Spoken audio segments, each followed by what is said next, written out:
Hello and welcome to the Parenting Tools podcast. My name is Jason. And from a distance, I am Jordan. Distance. And this is the remote podcast where myself and Jason talk about the week that's happened and how we have dadded through it. Dadded through it.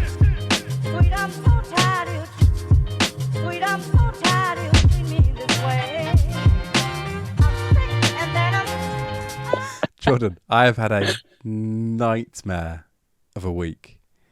You've had a stinker. Oh, real stinker. So, Monday, it's now Thursday. It's Thursday evening. We were supposed to be recording on Monday night. And I was on my way to your house on Monday when I got a phone call.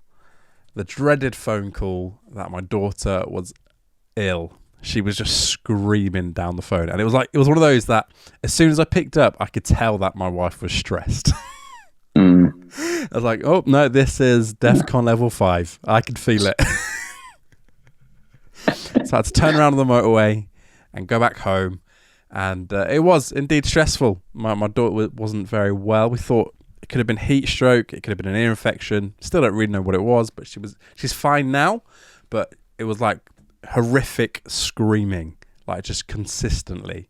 That was a bit of overtiredness, and honestly, that just a nightmare of a start. I'd even had a nightmare of a day up until that point, but still, that set off Monday, and then Tuesday, we went to hospital with my daughter, not for the same thing, but she had a blood test.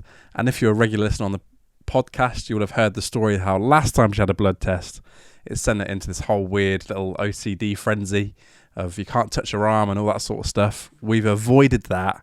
However, it was the stress of getting to the hospital, not having a blood test on the cards, and then, oh yeah, now there is a blood test. I've got to figure out how we navigate that. And then, honestly, I feel like I've just been catching up since then. Yeah. Knocked you out. Yeah, completely pineappled and tired. And just, yeah, it's so stressful, isn't it? Like when something happens with your kids and it knocks like work out of focus and everything, it's like you feel like you're playing catch up for the whole rest of the week. I feel like I've been off the wrong foot. And it's Thursday today and it felt like a Monday. Yeah. Especially because you had a bad Monday. The worst days to have. Exactly. It's not like you've got 2 days, then we get to the weekend. It is, nope, we've just started. And now the whole week is knocked out. But you know what? Fair play to you. I think, we do a podcast where we talk about being dads and everything that comes with it. And so to kind of say, now I'm going to go and record my podcast about being a parent and ignore the parenting wouldn't quite add up. So, no, fair play to you. And so, yeah, this podcast comes out in 10 hours or something. Oh, I forgot to say as well. So before this all happened, on the Monday morning, my car failed its MOT. It did, yeah. On Monday afternoons, I have my daughter and my car failed its MOT, but the garage wouldn't fix it. But it had no MOT, it had no road tax. And so I had to drive to the garage in the car park and fix my car in the mechanic's car park with my daughter and my wife. And I was like, it was one of those things where this is the only way it could happen. Like I had to look after my daughter, but I had to fix the car because there was no other option. But the whole time, all I could think of, like, I feel like such a terrible dad. Like I'm wasting precious time, but I also know this has to get done. And it was like, she enjoyed it. She had like a fake drill and like she was just drilling things in the car. And like, that was really fun. But it's like we had a whole day planned and it was like, I felt really bad at the same time. And it was like, and that's why I was also stressed going into Monday because car failed its MOT and there was no end in sight. However, I do have good news. Basically, I did what I could and I just left it with the garage and they were like, look, we can't do anything with it. It's broken. And I just forgot to pick it up. And then I was just pretending like the car doesn't exist anymore. I got a phone call today and they're like, it's past the MOT and it's fixed. And I was like, what? They didn't even tell me that they were fixing it. And so it's all sorted. Thank you, Lord. Thank you, Lord. And and Noah was so pleased to see the blue car return home. Well, I need a fill-in, so I might just go and sit in the dentist's and wait until they do it. You've inspired me. That's fair play, though. That's quite a big thing to go wrong. Car failing the MOT. I don't think you're over exaggerating the pressure of the situation.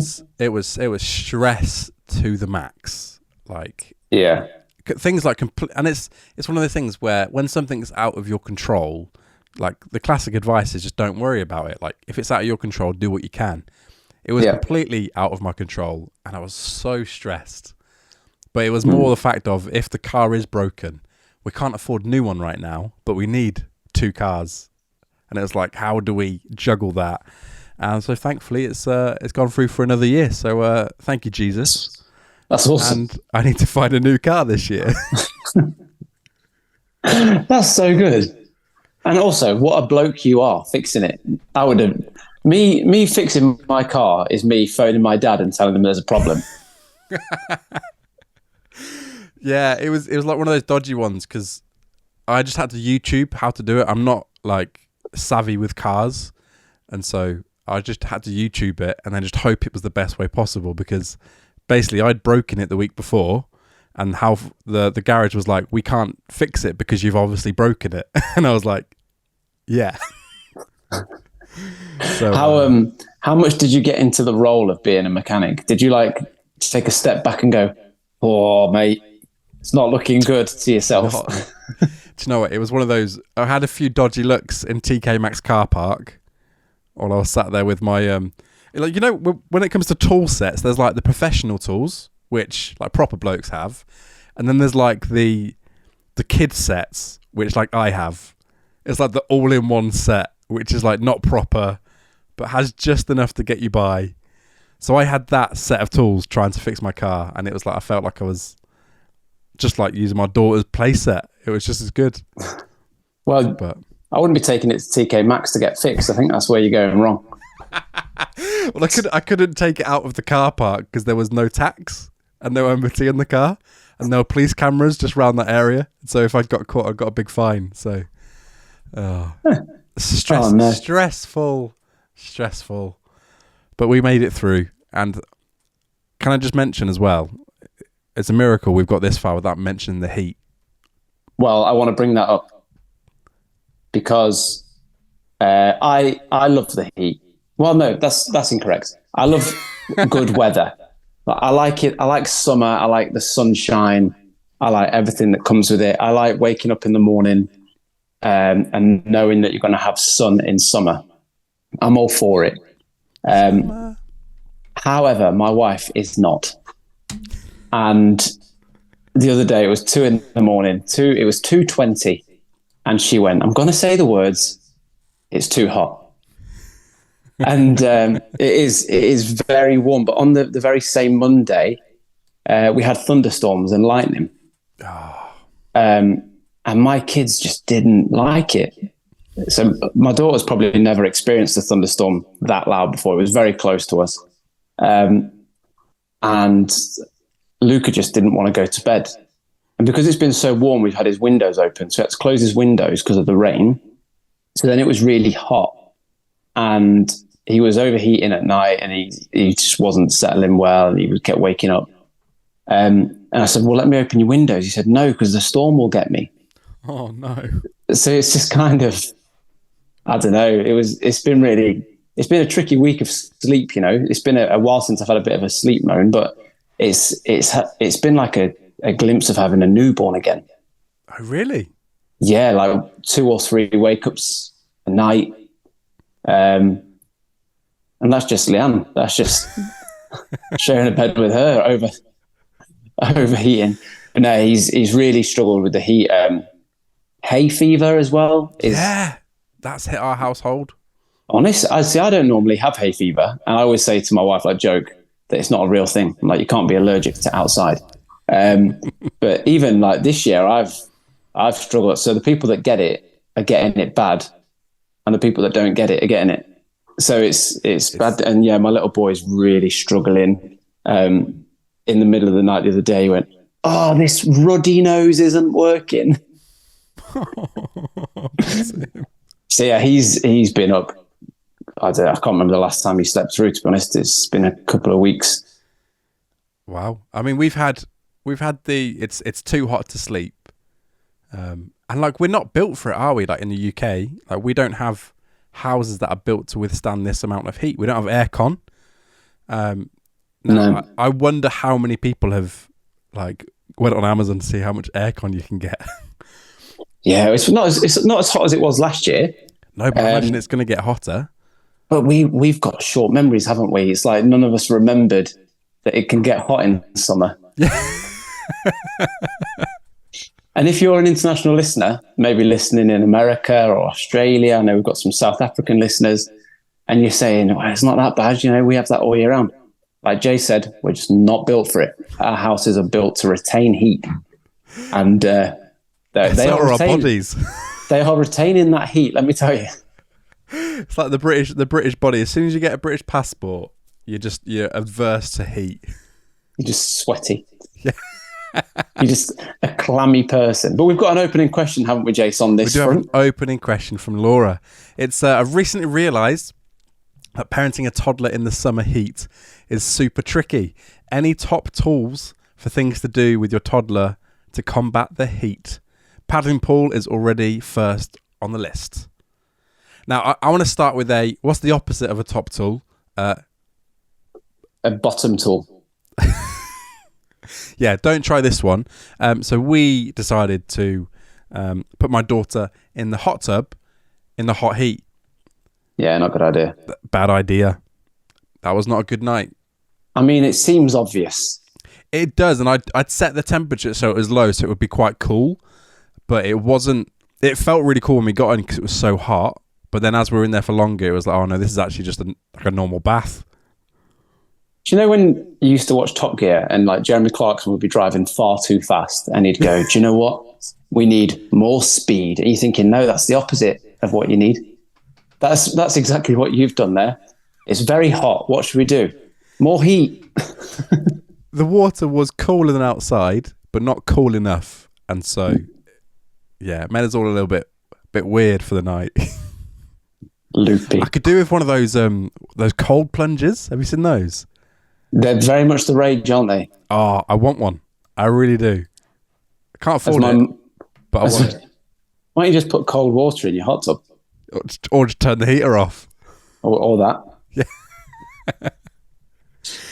Top tools? There's a bottom tool for you. Our paddling pool is our go-to. I said this recently. Our daughter's a water baby and she just play for hours.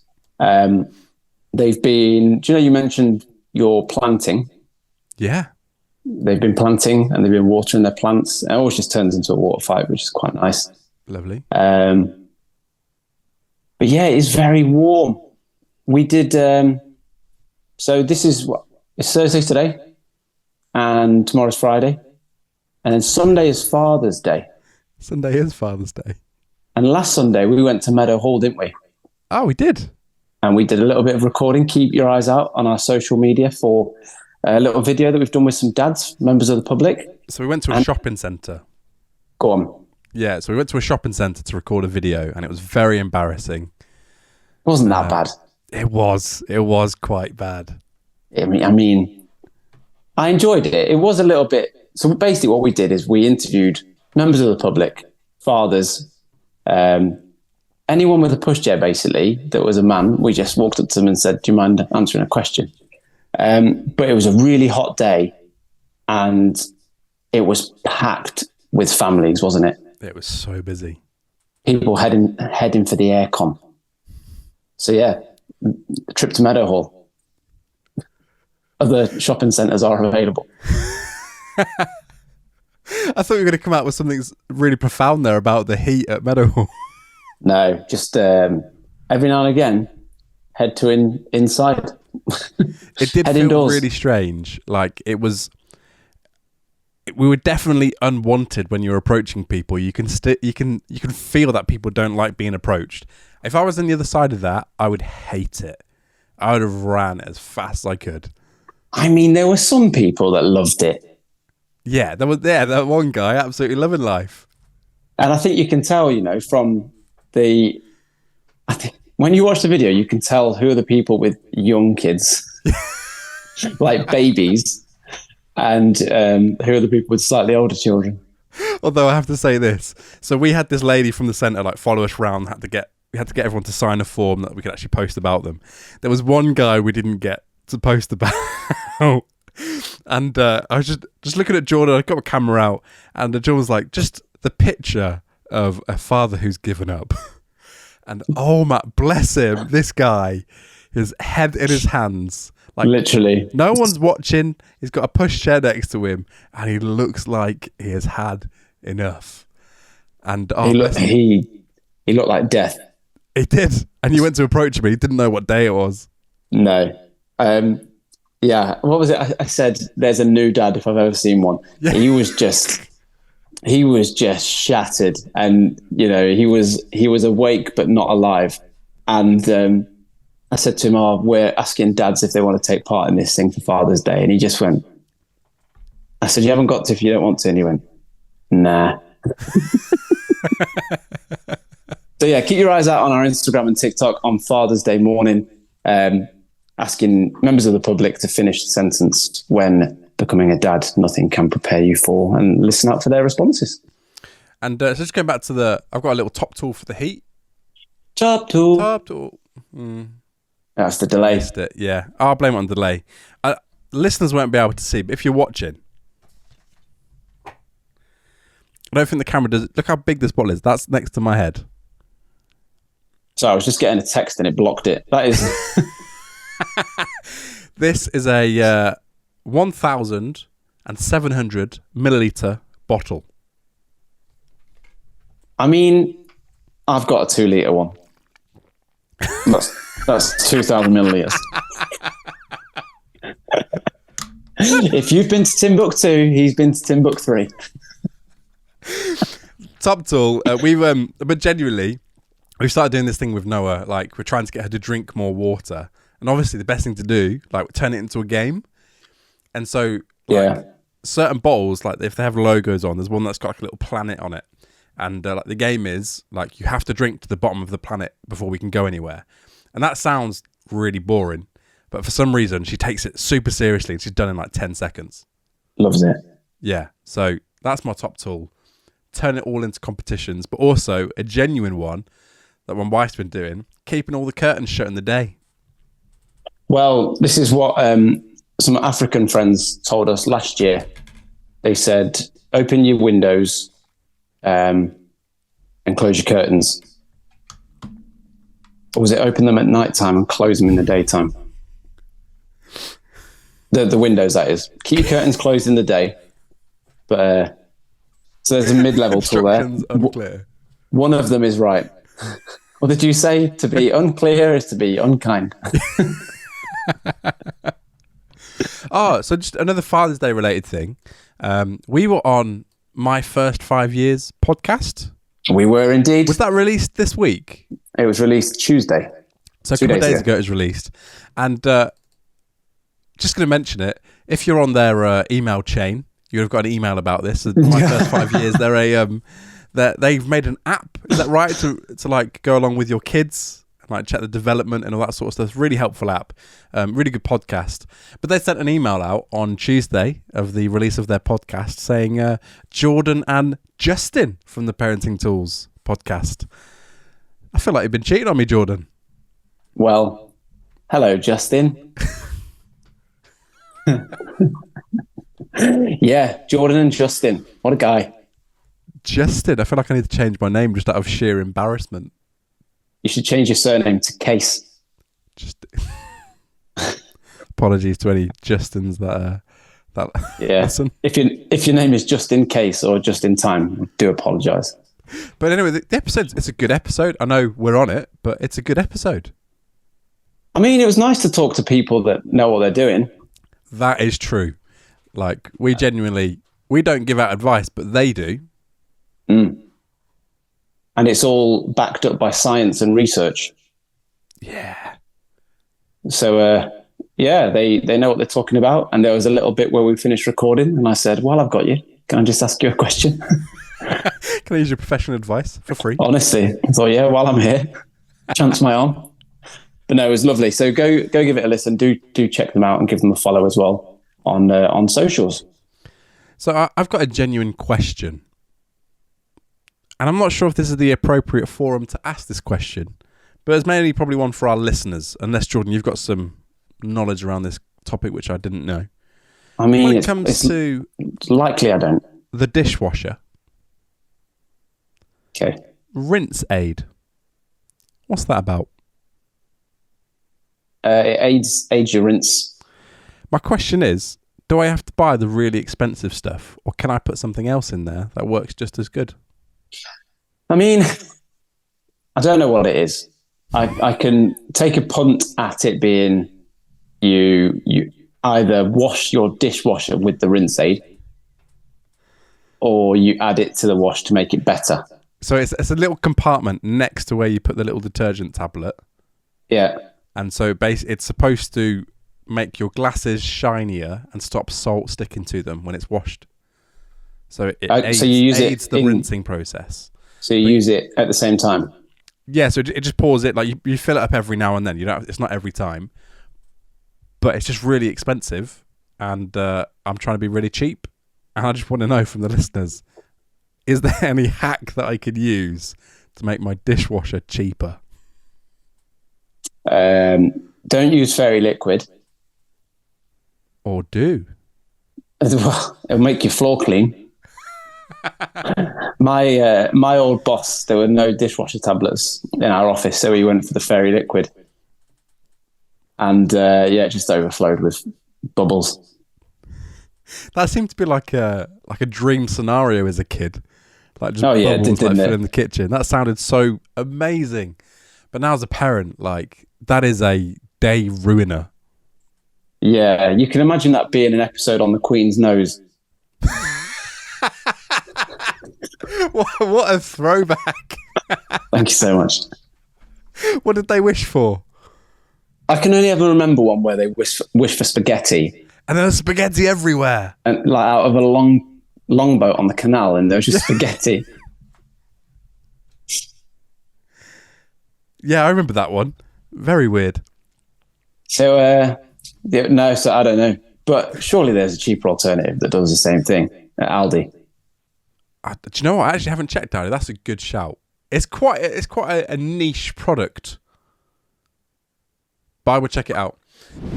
So, Jace, we've, as you know, me and my wife have had a bit of back and forth recently as whether we had a new addition to the family. And I've got some news. We got an air fryer. No way. I genuinely thought that was real. But then again, I did question. I don't think you'd tell me over Zoom. No, I wouldn't tell you over Zoom. But you got an air fryer. That's big news. That's better than having another child. Arguably even more exciting. Yeah. There we go. So a few weeks ago, I said on our road trip episode, I've got some John Lewis vouchers. What shall I buy? And I'd gone from iPad to AirPods to air fryer. And do you know what? I stand by my decision. I regret nothing. It's changed my life. And I absolutely love it. The box is over there. I'm looking at the chips on the box.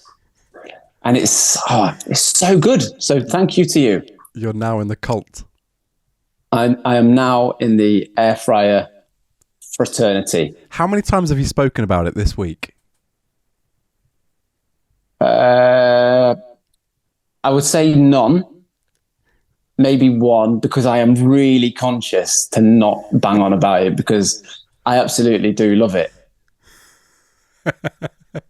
You've got to meet your quota. I've used it twice today on meat, so I've used my meat quota already. But we had a little bit of a debate between me and my wife. So if you remember, I had £110 on a gift card. Yes. And so I went on John Lewis and just bought the one that was nearest to £110. I didn't have a look at which one it was. I just spent £100 on the air fryer. Ooh. Told my wife I'd bought an air fryer. She was like, "Oh, amazing. What else are you going to buy?" Now, I hadn't thought about that. Hadn't thought that there could be a what else. I just spent my voucher. And she said, "You could have bought a cheaper air fryer, say a 50 or 60 pound one, and then also bought some aftershave or some makeup for me." She knew what she was doing. But we're still in the newborn bubble, and I stand by it. I absolutely love it. So if anyone's got any like air fryer recipes they want to send me, please do at Parenting Tools Pod. I will take them and I will use them and I will cherish them. The newborn bubble of the air fryer. Honestly, it's amazing. I'm not even putting it away. I'm just leaving it on the side. Is it waking you up at night with a little ding? Oh, time to put some more stuff in. What I've been doing, not that anyone cares, but I've been going downstairs in the morning after I've had a shower, put my lunch in for work, 10 minutes, go sort myself out, come back down, it's done. 10 minutes. It's incredible. That does sound pretty good. So yeah, today I had pork belly for lunch at work with it like a king. With some rice. Bought some cheap pork from Aldi, threw it in the air fryer. Bit of 2-minute microwave rice. It was amazing. Took me 10 minutes whilst I was just brushing my teeth, sorting my hair out, everything. Great. I love it. So thank you to you for that suggestion. Full credit. Yeah, it's a good utensil. But second to that, we had a family wedding recently. Yes, of which air fryer was on the gift list. So they're also living the dream. The newborn bubble, baby. And if you remember, I made a prediction about my kids walking down the aisle. Oh, I said that what happened? Mila, who was a flower girl, would drop her flowers on the floor.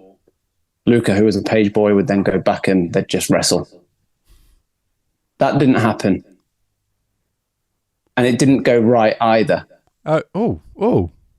But so neither of them did it, basically. They were at the door at church, and Mila started to walk down, and as everybody stood up, she just froze.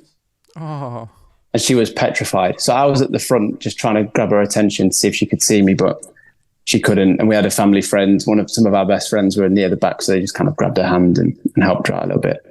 And then Luca didn't want to do it either. He just held onto my wife's leg and just hid behind her. So she's trying to walk down the aisle holding a bouquet of flowers with him hanging on her leg. So really, they just both froze, which I think is the best case scenario for it not going right. Ah. Do you know what I mean? Yeah. Like they just stood still and did nothing. Yeah. It's better that than them doing what you thought they would do. Yeah, there was no crying, there was no screaming, no kicking off. They just froze until somebody came and got them. I think what the funniest bit was Luca had a wooden sign that he was meant to hold saying, "Uncle G," that's George, my new brother-in-law, "Here comes your bride." But he didn't hold the sign, he just froze and held onto my wife's leg. So Leanne's holding the sign that says, "Uncle G, here comes your bride," with a bouquet of flowers and a toddler hanging onto her leg, just kind of limping down the aisle, trying to look elegant. And I tell you what, she did a very good job of it. She absolutely nailed it. Wow, well done. So maybe it wasn't best case scenario for her. But no, it was brilliant. But it prompted the question inside of me. How did you meet Em? How did you go about, proposing? Now you're married. Like, what's the journey there? Yeah. Wow, flip. I think we've been together for 10 years now. What does Em think? Yeah, I think we've been together for 10 years. We've been married since 2017. Is that 6 years? Yeah. Yeah, 6 years. Yeah, been married for 6 years. So we actually met. It was really strange because, we grew up both in Northampton. She's a little bit older than me. I say a little bit. She's 5 years older than me. Go on, Em. And we've got some of our friendship groups overlap, and I knew lots of her friends, and she knew lots of my friends, but we never met. Right. Thankfully. But then basically when she came back from uni, and she joined the church that I was going to, and that is literally how we then met. And then it was at my sister's wedding where we were sat together, and that's kind of where it all started. So she was my sister's friend, and then You poached her. yeah, that was kind of it. And at the time, like I was working full time as like graphic designer, had a nice car, all that sort of stuff, and she was just getting back from uni, starting work life, and like so we're in the same sort of stage of life. Yeah. And then I decided to quit my job and go back to uni, but that's kind of a different part of it. But we actually, what did we do to get engaged? So where I went to uni, it was like a private ground, and it used to be a stately home, like absolutely gorgeous place in the Malvern Hills near Worcester in the UK, if you're familiar with it. Worcester. And there's in the grounds, there's a beautiful hut right in the middle of all this like forest, which was built for the guy who founded the Scouts. Yeah. So Baton Powell, basically, his daughter went to that school at the time, and he wouldn't sleep inside, so they built him this hut in the grounds. It was beautiful. It then became a stay at home, all that sort of stuff. But what happened is I told Em that I had to go visit to pick my room for the next year at uni. It was going to my last year, and she had no idea. It was very obvious that I was going to propose, but she just didn't realise. And basically what I'd sent, it's really cringy, I'd sent my mum ahead to decorate that little room. So like I got in touch with the groundskeepers, got the room, and basically I was walking through the grounds, had a nice day. We had a meal where I was so nervous that I just didn't speak. So she thought something was wrong. And then on the route to this little hut in the middle of the grounds, like I was getting ready to propose, but Em kept getting distracted.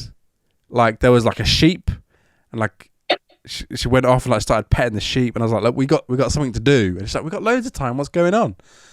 Anyway, long story short, got to this little hut. She realised that it was decorated, and then I proposed.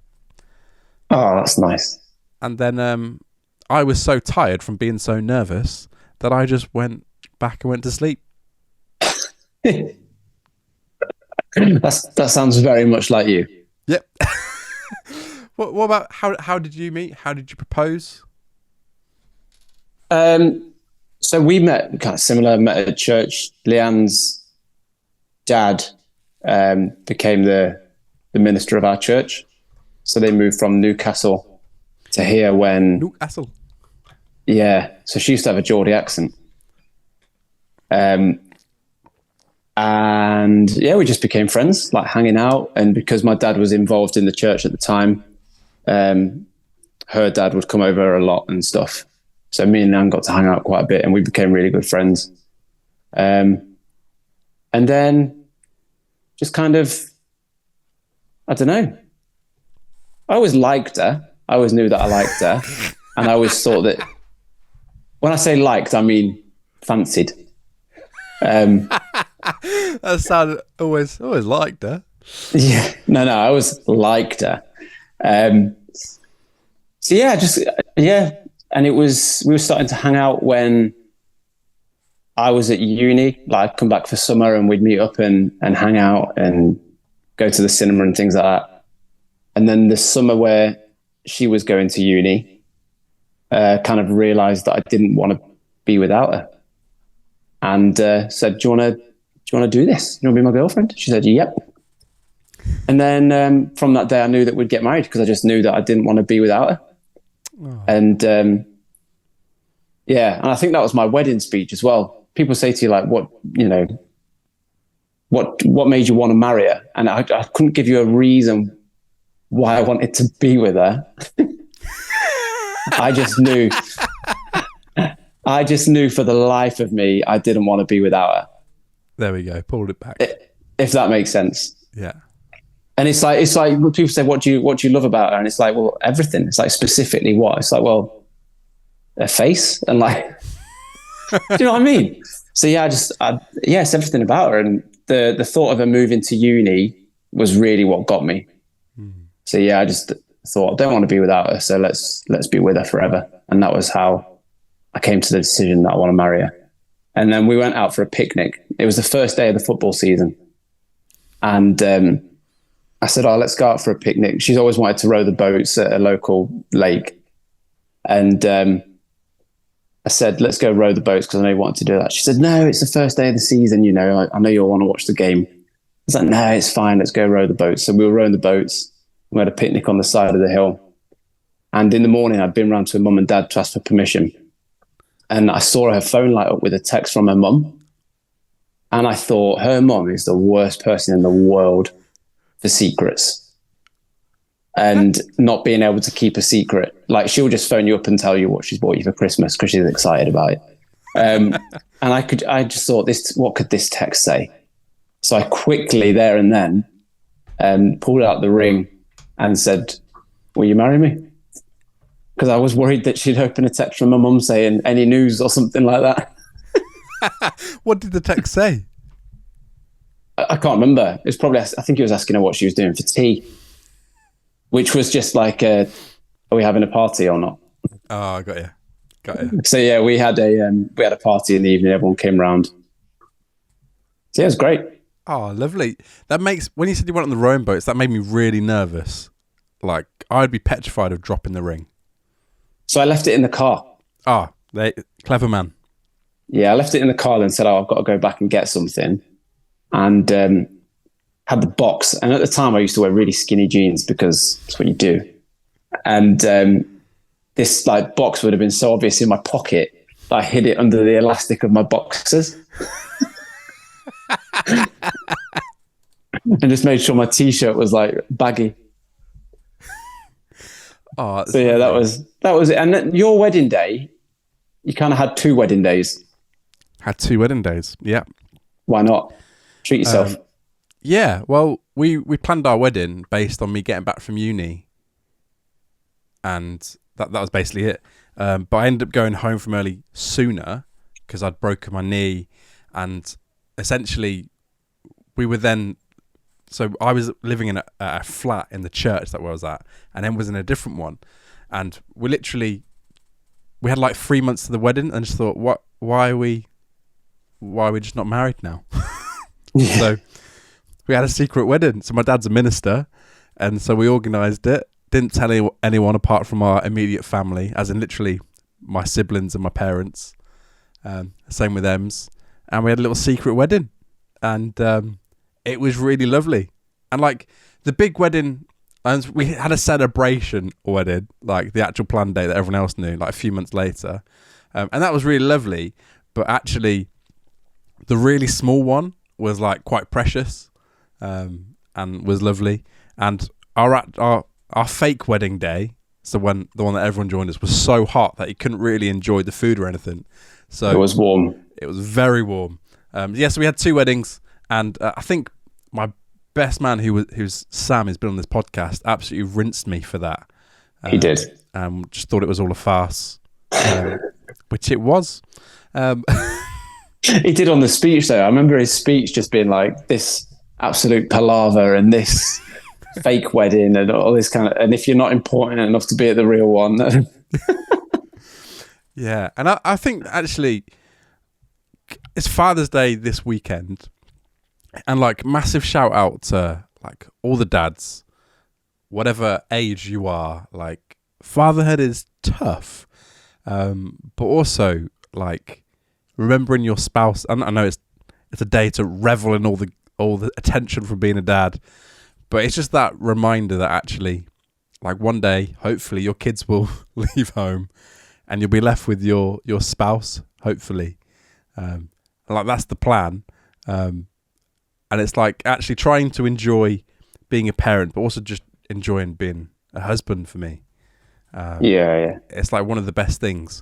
Like you said it there, like you just knew that you didn't want to do life without her. Like I still feel that way about my wife. And it's like trying to, when you're really tired and the kids have got you stressed or your car fails its MOT, It's like those are the things that get us through.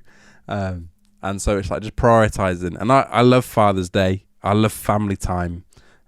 Ever since, especially like COVID, I've become a lot more keen on the time that we have with our loved ones. Yeah. So just a keen message. If you're a father, well done. And if you've got a father in your life, just tell them how much they mean to you, because it is short and it is precious. It's true. Well, that's lovely that you've done that, because I wanted to give a shout out to some dads as well. I want to give out a shout out to the dads that work a lot, because it's necessary. And we've talked, before, and people will go, oh, where they go talking about work-life balance. We've taken that decision that we want to be around a little bit more, but for many, that's not an option. Yeah. And for many that are self-employed, and if you stop working, you stop earning, like taking that step back just isn't possible. So yeah, do you know what it was? It was James Bay. I've said I like James Bay before. I saw him on tour, and I'm imagining he's away from his family and he's in Norway, and I just thought that must be amazing, but it must also be challenging. So yeah, shout out to all the dads that, kind of work away. Maybe you're listening to this on the way to your next hotel stop. And maybe you felt like we've given you a bashing before, because we talk about the importance of being at home. That's not our intention. But yeah, I just want to give you guys a massive shout out. Keep going, keep providing, keep working hard. And we're behind you all the way. Jace, before we end, I have said before about 3 words to describe your children. As we're talking about our wives, let's go for 3 words to describe your wife. Oh, because I've just said, I couldn't, give you the good reasons, but there's countless reasons that I want to be with my wife. The main one is that I didn't want to be without her, but my 3 words for mine, I'll let you think, because I've just dropped that on you. You go. So she is brilliantly creative. She's so creative, my wife, when it comes to party planning, when it comes to event organizing, everything. She's just so creative, and she likes to get everything done down to the final detail. So yeah, absolutely love that about her. She's determined. She's fiercely determined, like even with those kind of things, that she's going to make things right, and she's going to make things perfect, and it's going to be the best for our kids. So she's creative, she's determined, and she's really funny. And that is one of the things I love about her. She makes me laugh. Even when we're like arguing, she'll make me laugh. And that's really annoying. So I'm like, I'm just trying to get my point across, and you're making me laugh right now. So yeah, and above all that, she challenges me as well. And so yeah, that's three ways to describe. 3.5. Yeah. And like, thing is, I think I could steal all of those words, and there's many words I can use to describe things that I love about my wife, and like that describe, like, I'm so in awe of a lot of things, and like, especially if you're a dad and you've watched your wife go through labour, I'm sure there's a lot of those similar feelings there as well. Just how resilient they are, and how just they're solid. Like, yeah. Genuine. I know it sounds cliche, but like, just like beautiful. That's my first one. And one of the things that describes it is, in an unusual way, apart from the obvious, is that she feels really deeply about a lot of things, which makes her really sympathetic and empathetic. And like, I take the mick out of her all the time, because she just cries at everything. But it is like seeing that. I kind of see that as like sort of beautiful, and that's really nice. Another one, it's so hard to put them to 3. Intelligent. She's just smart, proper smart, but proper intelligent. And like you said, like, with that comes a lot of challenge, and it's like we debate a lot in my house. I'm never easily just able to win an argument or win a debate. She's just so smart, but it's genuine intelligence. And I just, again, how she carries that through to Noah, and like how she parents, I find that fascinating. And a third one, try to nail it down. I'm going to steal yours of funny. I think that is essential to, like, a good marriage, a good relationship with a partner. Just humour, being able to laugh at each other, have loads of jokes. One of the things that I found really weird in our relationship is that we've amalgamated to some of the things that we really love. So like some of the things that she loved most in her, like just silly things, like she used to love Harry Potter, and like since we've been married, now I love Harry Potter too, and like we're able to share like some stuff that we love together. I like watching really stupid videos on YouTube about like VFX breakdowns, really stupid, but she's come to love them as well, and like not just in a way of, oh, you like doing this, it's like a genuine sharing of stuff that we love. So that's my half. 3.5. 3.5. And you might be thinking, why are you talking about your wives? It's Father's Day. Wouldn't be a father without my wife. That's very practically true. There we go. Oh, Jace, well, I hope I get to see you in person sometime soon. I'm about to say, just in general, yeah. Massive shout out to all the dads. I know we've said that time and time again, but genuinely, happy Father's Day. We're rooting for you. Yeah, man. I felt the tension this week, more of the, I've got stuff to do, but I feel like a bad dad, even though I know this is good for my family. And so it might not always be easy, but man, being a father's tough, so keep going. Yeah, I'll tell you what will help with that though. Get yourself an air fryer. And on that note, Jordan, if you want to get in touch with us, please do. You can send a message at Parenting Tools Pod on TikTok and Instagram. And be sure to keep an eye out for our video on Father's Day morning. And other than that, have a great Father's Day, and we'll see you next week. See you next week.